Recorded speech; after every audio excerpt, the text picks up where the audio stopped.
What's good, everybody? Welcome to 99 Miles Per Hour podcast with me, your host, Percy Garner. We got a great show today talking about, Hunter Armstrong, the Olympian from Dover, touching on, a funny story about the NBA Finals, Phoenix Suns, Milwaukee Bucks. Also talking about, kind of like a sucky story for someone I look up to, 2016 World Series MVP and what he's going through right now. And also talking about Apple and them wanting all their employees to come back to the campus. And we'll let you know why. But without further ado, let's go on with the episode.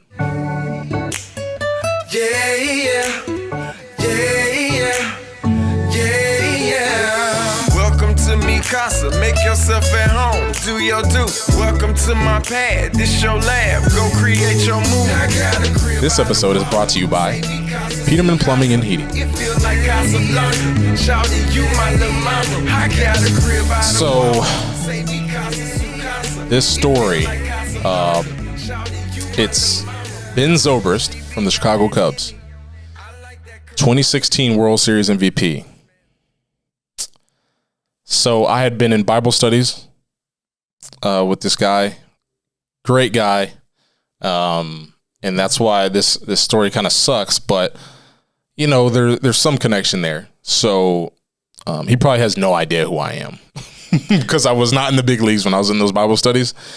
But just an all around great guy. Never heard anything bad about him. But there's a story about him and his wife and their divorce.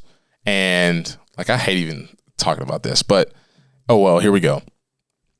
So 2016, he's World Series MVP on top of the world. And then he says that 2018 sparked the downward spiral of this marriage.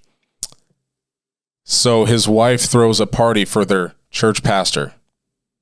Josh is just waiting to hear this. Throws a party for their pastor. She takes it out of account that he doesn't really keep track of.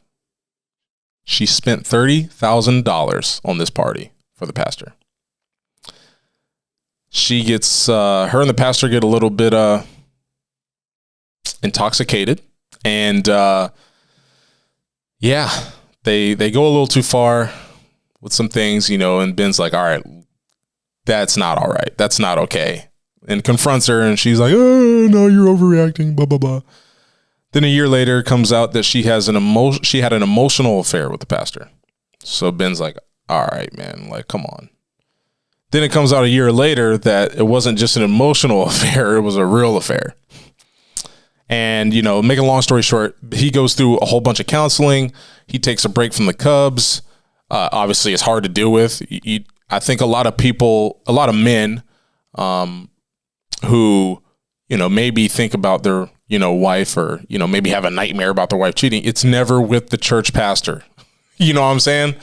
And I'm in a church right now, so I just feel terrible doing this. But, and this could happen anywhere. But to top it all off, so with this divorce that's going on right now, his wife is demanding $4 million because he failed to preserve marital assets. And that means when he was going through all this and found out about the affair, he took a leave of absence with the Cubs. And since he stopped working, he wasn't getting paid. So she's saying that he failed to preserve marital assets. So she's demanding $4 million because of that. So I don't know. Hopefully she does not get that money.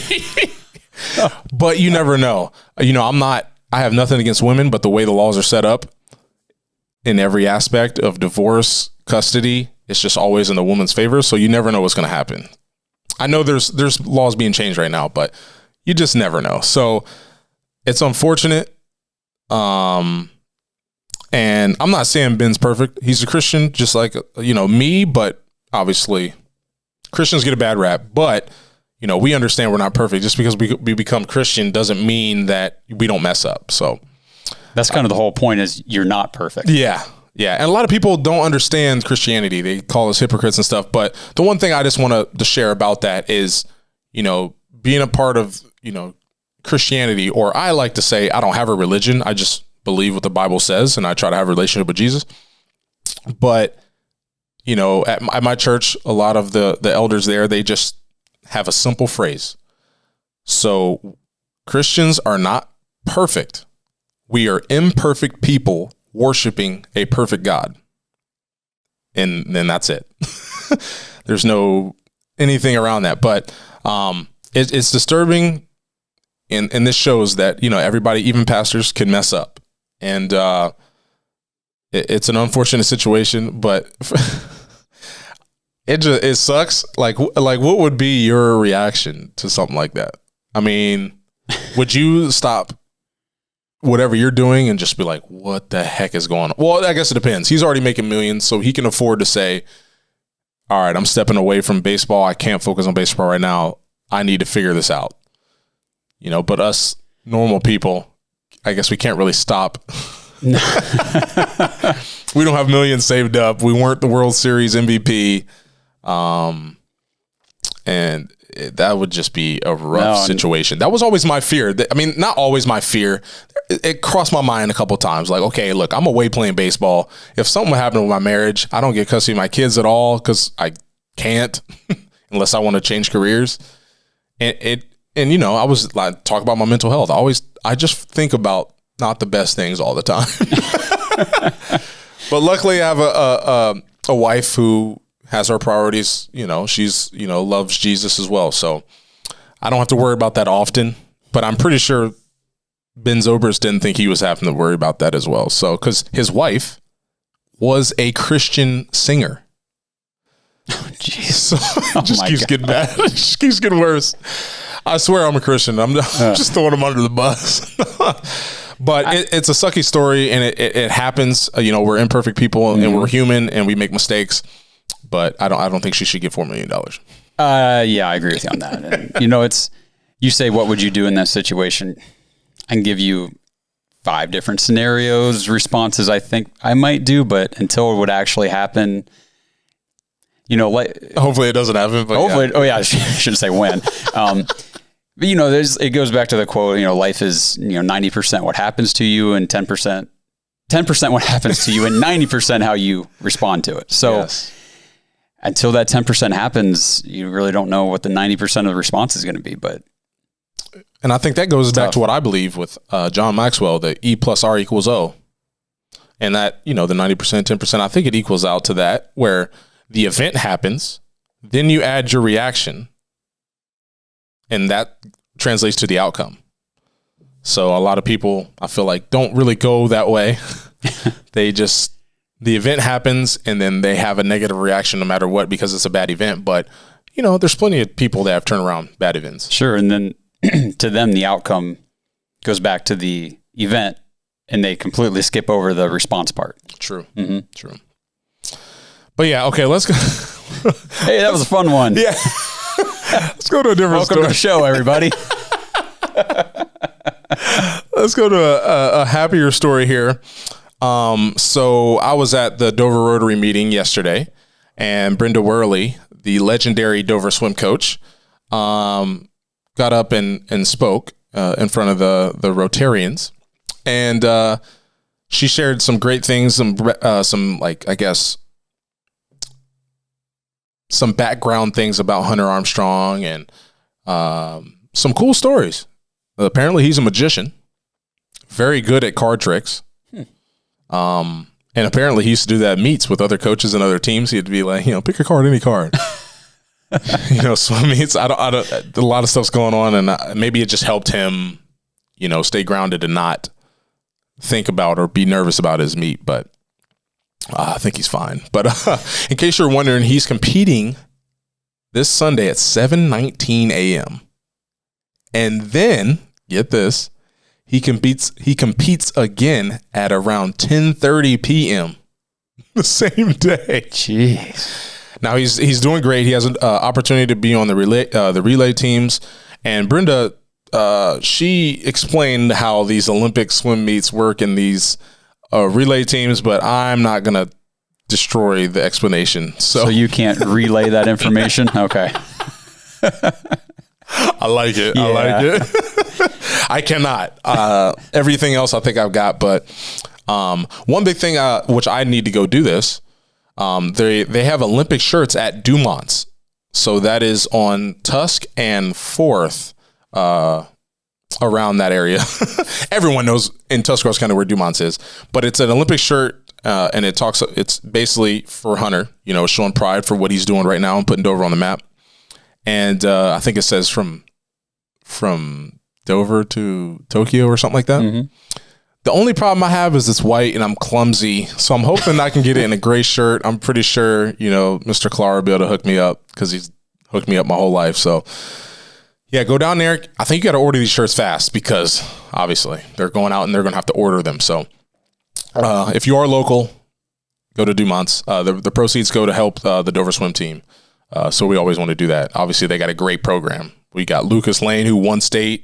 And then we've got Olympian at Ohio State just tearing it up. So he's got the pride going, for Dover and stuff. And what an Olympian name. I know. Hunter Armstrong. Is he related to Lance? No, I'm joking. But that's great. And apparently one of the stories is hopefully I can get him on the podcast after, because apparently, when you're in that Olympic village, you're sheltered. You got to focus.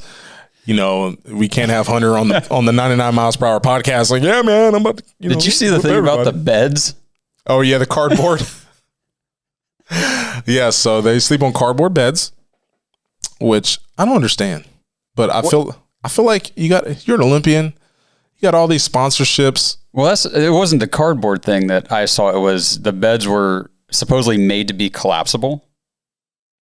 Wait. So that if there was more, how was it? I know I just saw a quick thing about it. It was like if there was more than that person's body weight in the bed, wink, wink, it would collapse. They're trying to prevent spread of, I think had something to do with COVID. So, even before COVID was a thing, I heard that, that they needed some protection all around the village because there's a lot of extracurricular activities going on. Right. So. And then I saw YouTube friendly. But then what I saw that post, and then there was a guy at the Olympics jumping on the bed like, yeah, this isn't right. This isn't true. That is crazy. I mean, it's you get an A for effort. But if that was real, that would be hilarious. I mean, now they might need to start doing that at these colleges that prevent that from happening. That's another thing. That might be one of those things I don't get into. But yeah, I've heard stories about the Olympic Village. I think there's 11,000 people in the Olympic Village. I don't know. That's a number I heard. So, and you're there just sheltered. So I know how our football players were in college. We're the only ones on campus during two-a-days, and it is just, anything starts looking good to you after a while. You hear some guys like, hey, start talking to the trainers. I'm like, all right, man, chill out. Just, I know we're 18, 19-year-old, guys, but relax. Let's go. We come here to do a job. But there were some people jumping from windows, sneaking out. I'm like, man, you guys are crazy. You're in football camp. You're just jumping out of windows from second and third story. That's. So I take it those guys did not join the military. Just one of them, I feel like went to an all boys school. So maybe I don't know. Maybe that was how it was in high school. So I feel like I would have got higher grades if there was no girls in class. Yeah. I'm with you on that. Yeah. Yep. But thank you, Hunter Armstrong, for giving us pride here at in Tuscarawas County. And I think when you get to a stage like that, there's no more Doverville-y thing. It's more of like, hey, you're from this area, and everyone's rooting for him. So, sure. I mean, if you'd been from Bolivar, Newcomerstown, Newcomerstown, anywhere, Coshocton, I mean, we'd been like, go, let's do it. Yeah, well, I got a new respect for Newcomerstown people anyway, because how much hospitality they show, they're great. So, but so the next one is everyone, remote work. We realized that this is possible. People kind of fell in love. People might have changed their lifestyles because they didn't know COVID, how long it would last. And remote work has become a part of people's lives. But old Tim Cook, the CEO of Apple, says, not so fast. We built this amazing campus. Well, before I get into that, what's the place? Shopify they basically just close down their offices and everyone's working remote. So it can be done. But Apple says, oh no, that's one of my missions. If I just saw one of my old projects from college when I was 18, and I saw that one of my goals was to work at Apple. So that was just one of the retail stores, not the actual Cupertino campus. But so Tim Cook wants them all to come back, and some are not having it. They're like, I'm doing well from home. I've made arrangements. I've done this and my production is great. Why do I need to come back? And they say face to face, cooperative work or team oriented work, that increases production, and we want that to happen. So, and I know there's some people that probably hate working from home. There's some people that love it. So Apple's got a predicament here. I mean, you work a lot from home right now, right? Yeah. Yeah. So. Oh yeah. I mean, for me, my computers have games on them. So, and I don't know if you've ever seen the memes of the people working and the boss will be walking by them while they're gaming. And then as soon as the boss can see, they'll alt tab out of the game and it'll be working. Then the boss will walk away. They'll alt tab back into the game. Then the boss tries to sneak a quick peek and then they'll alt tab back out and be working. I'm like, what the heck? But I know I'm easily distracted. So I would like to probably go to the office and, I like doing that at Rainbow. But then again, it's just me and my assistant anyway. So I probably could just get the same amount of work done at home anyways. But yeah. Just a quick Google search here. I think there's about 5 billion reasons why they want their people to come back to campus. That's how much it costs? That's what it says. Woo! Yeah, so I guess I don't. They can say whatever they want about productivity, face-to-face, yada, yada, yada. We spent $5 billion on this thing. You guys are coming back. Yeah. And if you think about that, they have a lot of secrets. iPhones that are coming out. It'd probably be easier to be leaked from if they have access to that information to their home computer or their home Mac, obviously. Well, yeah, because, I guess I'm sure Apple's got networks like crazy and they do all kinds of whatever, but what Wi-Fi networks are you running on at home? Yeah, true. You're right, because things could be leaked. And we all know, people leak stuff anyways nowadays, but still,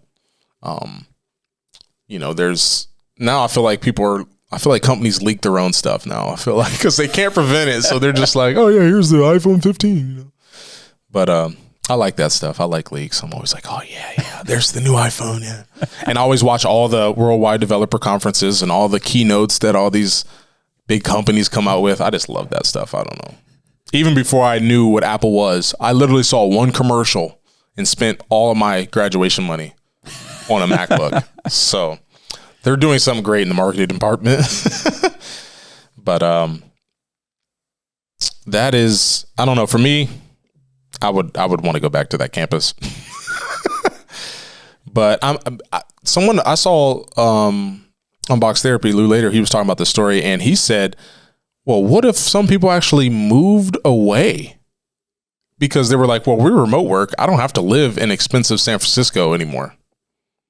So they might have, maybe they got a longer commute now. So I don't know. There's things to think about, but obviously, eventually, people are going to come back. But I don't know. We'll see. We'll see what the workforce looks like. I'm just trying to figure out, like, how big is this? Have you seen any of their keynotes? No. Now that they're not doing it in person, they are. If you want to learn or you want to see some cool transitions and some nice post-production work. Pretty nice, huh? Look up some of their, I think they had their June event. I don't know what I forgot what they released. I think iPad, their iOS 15 they talked about. You should check it out. Oh my gosh. Dude, man. this place is like a giant disc. Really? Yeah. Did you see the pictures of it's called Apple Park? Yeah, I've seen Apple Park, but I saw it I feel like they've probably updated from last time. It's like a gigantic ring, and they've got, I don't know, looks like other buildings and parks and probably basketball courts, whatever, inside the ring. But on the office building is like a giant ring. Wow. Yeah. So it's like you're at a big, giant conference table. You can always see some. It was probably far though. You probably can't see anybody working over there. Like, hey. Yeah, I'm trying to get the acreage on it, but Oh my! It says the land was estimated at 160 million. So it's got to be kind of big, right? I would say Hang so. on, Wikipedia everything's in square kilometers. Come on, dude, we're in America. Yeah, and Wikipedia, man, I don't know. It had some false stuff about me, so I don't trust it anymore. It didn't even talk about me playing basketball in high school. Like, come on. 75 acres. Wow. That's pretty big. Mm-hmm. Oh, it's actually called The Ring. Oh, wow. Okay, well, look at you. Okay, cool. Learning all kinds of stuff. Okay, cool. Oh man, that's pretty amazing. Apple, even though I went through a little hiatus where I was just like, "Boo, Apple, get away from me." I still admire their marketing and their products and stuff. I love Android though. I hate to say it, but Apple, they're great at making an ecosystem and just forcing you to stay in there. That's why all my stuff is Apple. Yeah, I don't know if my laptop will ever be Apple. Hopefully, this iPad holds up. I love the iPad, Apple Watch. Apple Watch is what's keeping me to the iPhone. Anyways, but yeah. So back to the NBA Finals from the last episode. You know, we talked about how we wanted Phoenix to win and Monty Williams and all this, great stuff, and then it's not looking so good. Been the series is at 3-2 now. Yeah, so it's been 3 straight losses since we talked, I think. Chris Paul hasn't really shown up. I mean, the Bucks, I feel like Giannis is going to do what he does, and they just need one more person to step up. And then, the Suns, I don't know. But I watched the game, and I was like, the Suns came out of the gate firing, and I was like, oh, yeah, it's going to be a win. Here we go. Let's go Suns. But Milwaukee said, nah, we ain't got time for that. But so this story is kind of funny. So a Phoenix law firm purchased a digital billboard that overlooks a highway near downtown Milwaukee. And it says "Go Suns." So I think that's first of all, it's pretty funny. That sounds like something. Obviously, if we did it here, it wouldn't be a digital billboard, but it sounds like something. Some of the stories from that generation. So there was a generational game program at the Dover Library last night. That's documented between Dover and Philly, and there's a lot of stories like this. So they kind of intertwine. Obviously, Milwaukee and Phoenix are bigger places, and they're 2,000 miles away. So I think a lot more goes into it than Dover and Philly. You can just drive 2 minutes and see a billboard, but there are some great stories between Dover and Philly, and I really think this documentary should happen. But it just reminded me of something that would happen at Dover and Philly thing. Is that's just trolling to the max. I can't even. I don't like using that word. But I mean, that's what it is. That's what it is. And that's how the world is full of them these days when they're behind the keyboards. You don't know where they are. But yeah, this law firm, it didn't say who the law firm was, but that's just hilarious. I mean, could you see someone doing that? Not nowadays. I don't feel like the rivalry it's a great football game now, Dover and Philly, but I don't think the rivalry is that crazy now to where people do that. But we were talking last night at the program where there's fights, people, getting like seriously injured. 1908, there was bricks thrown. They had to suspend the game for like 4 years because it was getting out of hand. And, obviously that doesn't happen now, but it was crazy to hear those stories, man. It was serious. I mean, yeah. I wonder how much of that, comes from the, like the high school age kids, like that rivalry, and then how much social media over the last, 5-10 years has really curved that. Yeah. You know what I mean? Yeah. Because I feel like these kids nowadays, Dover, Philly, it doesn't really matter. They're all talking to each other. They know who each other is. They follow each other. Whatever. And they grow up playing youth sports together, a lot of times travel teams and stuff. So by the time you get to high school and there's this rivalry, it's not as, I guess, heated as it used to be. Yeah, and I just feel like the game and everything's different, and I obviously one of the people that played, I think in the 80s, was at the program last night, was sharing some of his perspective, and he talked about, we're friends during the year, but That he said that week, if you would be in the New Philly area with your Dover Letterman jacket on, guaranteed, if you were the slowest out of your Dover pack, you were getting beat and your jacket thrown into a fire somewhere. So it is crazy because I've lived here my whole life, still don't know where the two towns technically separate. I really don't really know where the line is. I know it's close to the Y, close to where I live now. Yeah, I know we're close to the edge. I don't know where the edge is. Yeah, I don't know. But man, that 1 week of the year, you kind of know. And now I used to live so close to the game, and when it was played at Dover, and you kind of hear it, but yeah, you can still hear it. Really? Mm-hmm. Wow. Yep. That's crazy. But I think it's something I really want to see this project finished, and I know it's going to take a lot of funds, and hopefully it happens. Last night we read the Woody Hayes script. That was pretty cool. Apparently there was a athletic director who wanted to get rid of Woody Hayes because he used profanity and he let his players use profanity. And I guess in 1939 that was not very good to use profanity. I mean, I don't use it just naturally. That's just not how I talk. But when you're playing sports, that's naturally how I talk.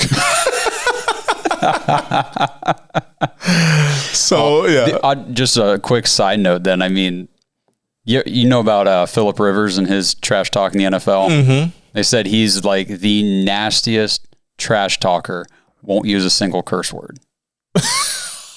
Oh, they gotta have him mic'd up. I gotta hear this. Yeah, you go to YouTube and search some stuff. I guess super creative. He can just dirty, nasty, just trash talk. He can make you feel like a little tiny person. Never uses a curse word. Oh man! So I always thought that was interesting about Phillip Rivers. This big, lumbering, slow, can't move around, just throws the ball. White dude is the nastiest trash talker on the field, but he won't curse. That's hilarious.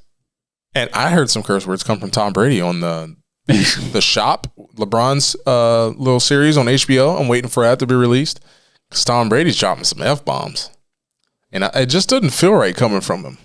But that's probably how he talks. But it looked weird, him saying those words. I don't know. Whenever I see Tom Brady. What, you don't like Tom Brady? No, I love Tom Brady. I actually do. Like, I've always rooted for him. People give me crap for it, but he's greatness. Yeah. But you see him chew out some of those guys on the sidelines when he's not happy, and I'm like, there's no way that's clean language. True. I guess I didn't think about that. Especially he getting shouting matches with his coaches too. So yeah, it usually means the game is going poorly, but watching Mad Tom on the sidelines is kind of fun.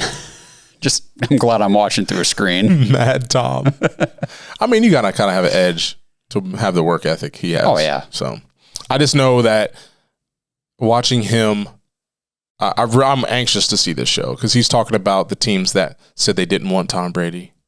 And he was like, what? You're going to stick with that dude over me? So that's where and that's him. That's what has sparked his whole career. If you saw him, I feel like I saw a special, I don't know if it was 30 for 30, but I feel like it was like 6 years ago.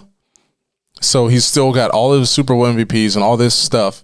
And he was in tears talking about being drafted late and not being respected and all this stuff. That just goes to show this man is able to hold on to some grudges. I'm not very good at it. I remember I tried, that person slighted me, but we talked about it last episode that in middle school, someone stole my pencil. I still remember it, but the next day I was Somebody I was nice to him. His pencil back.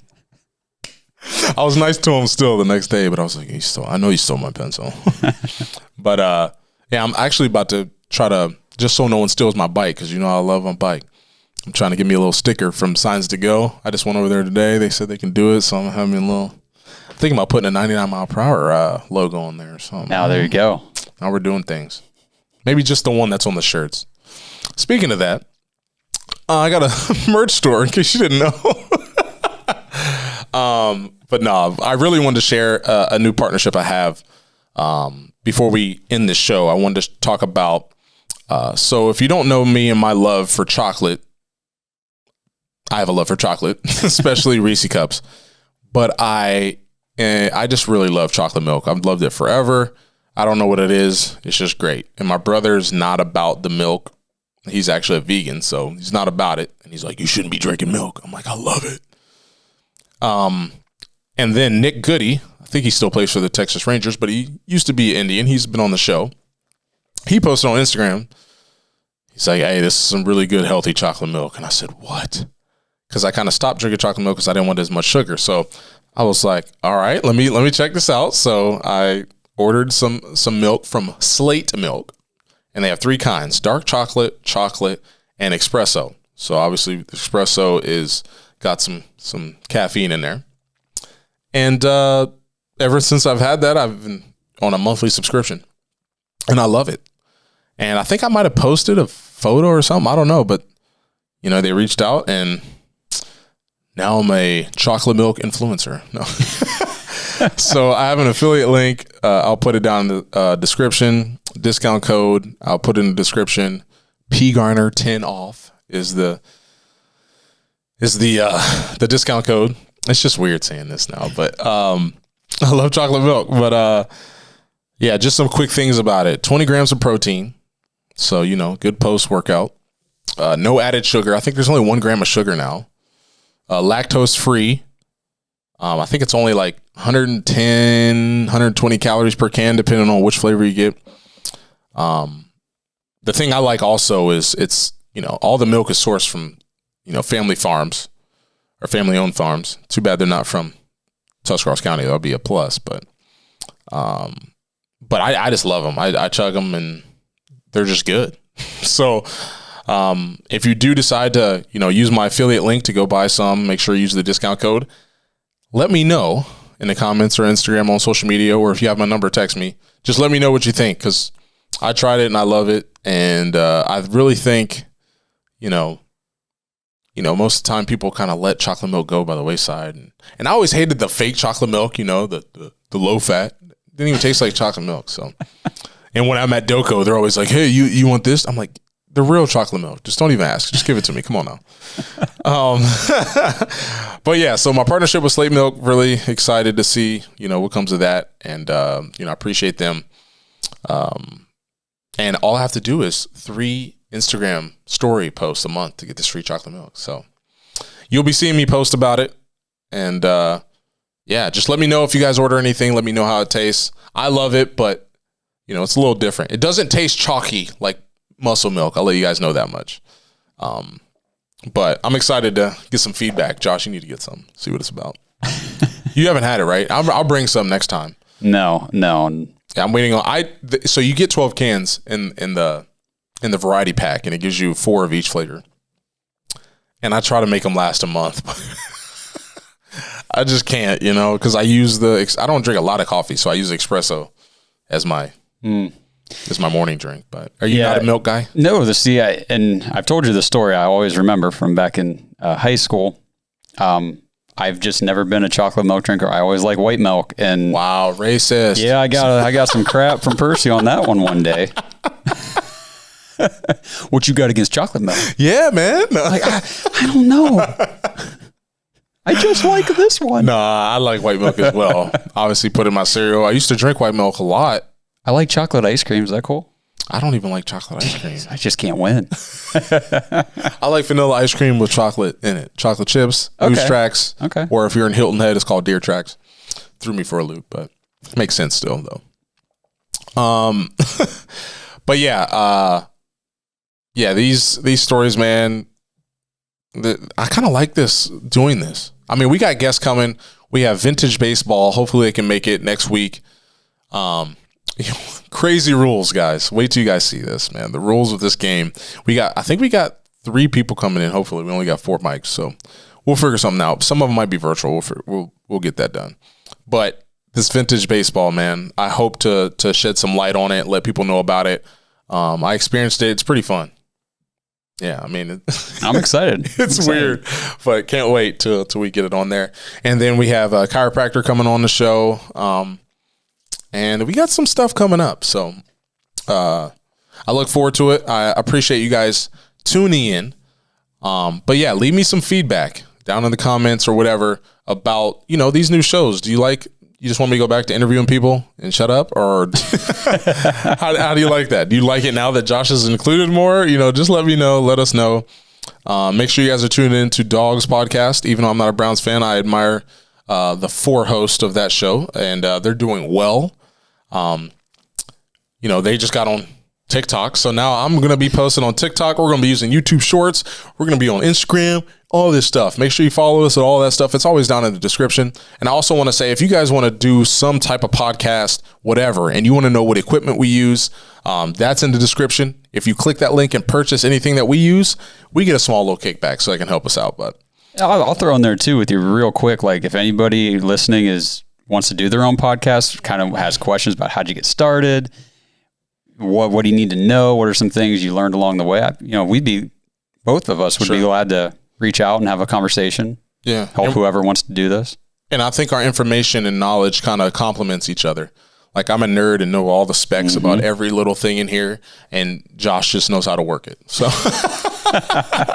and he produces it, and he's good at editing and post-production and, logos and websites and all that stuff. So, he's helped me out a lot, and I think if you guys do need anything, you can contact us in multiple ways, so there's no excuses. All right. Make sure you guys like, subscribe. That'll help us. It's free, doesn't cost you anything. Subscribe, hit the button. It's really easy. And, if you want to be notified every time we if you want to be notified every time we have a show, go up on YouTube, make sure you hit the bell and then click all, because if not, it'll just be personalized. So yeah. Shout out to the Dogs Podcast again. They're closing in on 2,000 subscribers. Make sure you guys go subscribe there and get me to 1,000, please. But without further ado, I'll see you guys next week. And peace. I got a crib by the water. Say me casa su casa. It feel like Casablanca. Shouting you my little mama. I got a crib by the water. Say me casa su casa. It feel like Casablanca. Shouting you my little mama. She be on that Henny. I like that Corona.